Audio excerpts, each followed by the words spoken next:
একটি গ্রামে সুখ ও দুঃখ নামে দুই ভাই বাস করত। সুখ ছিল অসৎ এবং দুঃখ ছিল ধার্মিক ও সৎ ব্যক্তি। একদিন সুখু কিছু লেবু নিয়ে বাজারে বিক্রি করতে গেল। আসেন আসেন, কম দামে লেবু, লেবু লাগবে লেবু। ভাই, তোমার লেবু কত করে? 200 টাকা হালি। কি বলেন এসব? লেবুর হালি 200 টাকা হয় নাকি? নিলে নেন, না নিলে না নেন। ওখানে লেবু নিয়ে দুজনের মাঝে তর্কাতর্কি বেঁধে যায়।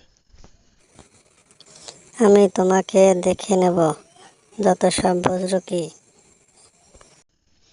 এরপরে ওই লোকটি অনেক রাগান্বিত হয়ে ওখান থেকে হেঁটে চলে যায়। একদিন পর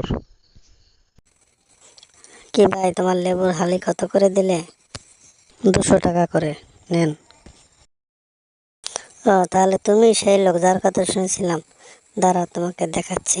200 টাকা লেবু। এই বলে ওই ব্যক্তি পুলিশকে ফোন দেয়।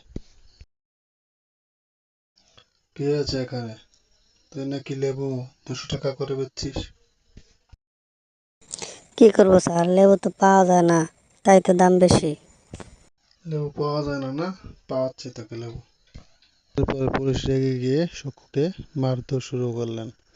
সুকু পুলিশের হাত পা ধরে ক্ষমা চাইতে লাগলেন, কিন্তু পুলিশ তাকে ছাড়ল না। অন্যদিকে দুখু অনেক পরিশ্রম করে মাঠে কাজ করতে লাগলেন। দুখু বাজারে গেল। বাজারে গিয়ে একটি ব্যাগ কুড়িয়ে পায়। ওই ব্যাগটি নিয়ে বাড়িতে আসে এবং ব্যাগের ভিতরে খুঁজে একটি নাম্বার পায়। নাম্বারে ফোন দিয়ে বলে যে আমি ব্যাগটি পেয়েছি। পরের দিন ওই ব্যাগটি নিয়ে দুখু মেয়ের বাড়িতে যায়।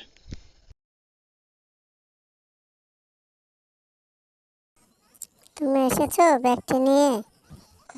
দেখেন ব্যাগের ভিতরে সব ঠিক আছে কিনা।